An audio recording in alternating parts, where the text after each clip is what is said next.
I chose to do a photo story book report on The Old Man and the Sea by Ernest Hemingway. Ernest Hemingway was a fisherman himself, so it gave him background knowledge to write such a detailed fishing novel. He won many awards like the Pulitzer Prize in 1953 and the Nobel Prize for Literature in 1954. He also published a ton of books like The Old Man and the Sea, The Sun Also Rises, For Whom the Bell Tolls, and Across the River and Into the Trees. This story takes place in a small fishing village in Cuba. Santiago, the old man, hasn't caught a fish in 84 days. He is considered unlucky for not being able to catch any fish. Manolin, the boy, has been fishing with him since he was 5 years old. He was his mentor, teaching him tricks of the trade and all he knows about fishing. But since he has been on a dry streak for 84 days, Manolin's parents won't allow him to go fishing with Santiago. Santiago has to venture out by himself now. Manolin helps Santiago carry all of his gear and other equipment to his skiff. He also gave the old man fresh bait and wished him good luck. Santiago's plan was to go far out into the Gulf Stream and hope for some better luck.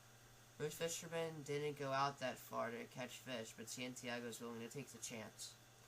This will test him because catching a huge fish all by himself will be hard on the old guy. And if bad weather pops up unexpectedly, he's going to have one heck of a journey. The old man thinks of the fish and sea animals as his brothers, since he respects them. When he was heading out to the Gulf Stream, there were flying fish galore, just schools of flying fish jumping out of the water surrounding him. So he would talk to them and other wildlife that he saw to keep him company, since he didn't have the boy. This beast of the sea ran for days and days, was showing no sign of tiredness, a pure sign of strength. This fish was as smart as the old man, or even smarter.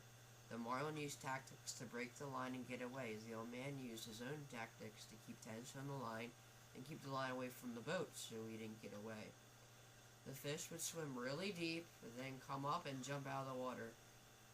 It also did dust spins when it was close to the boat to try to get away.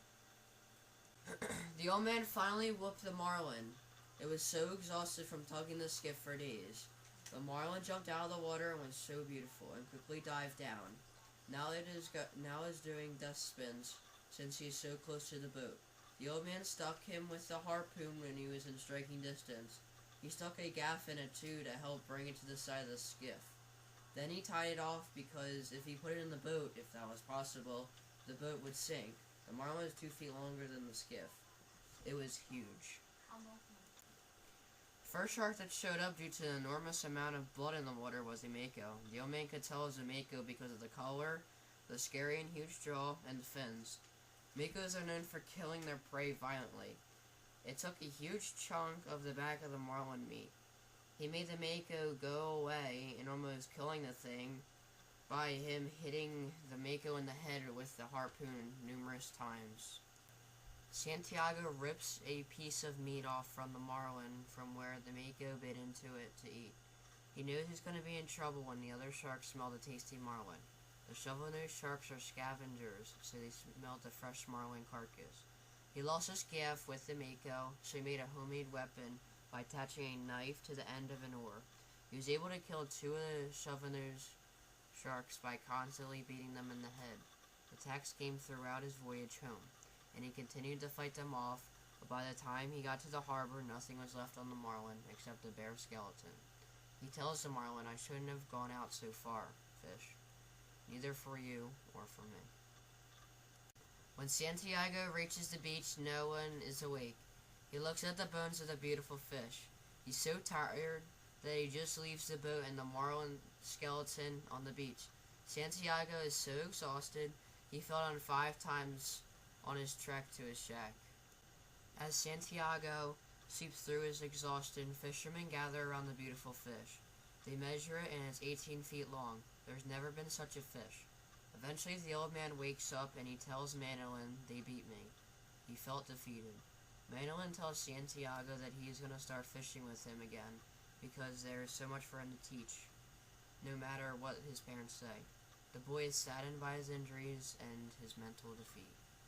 The Old Man and the Sea was a book I would recommend to a person knowledgeable about fishing so they can understand the struggle the old man endured. What a man can do and what a man endures sums up the battle witnessed between the old man and the fish in the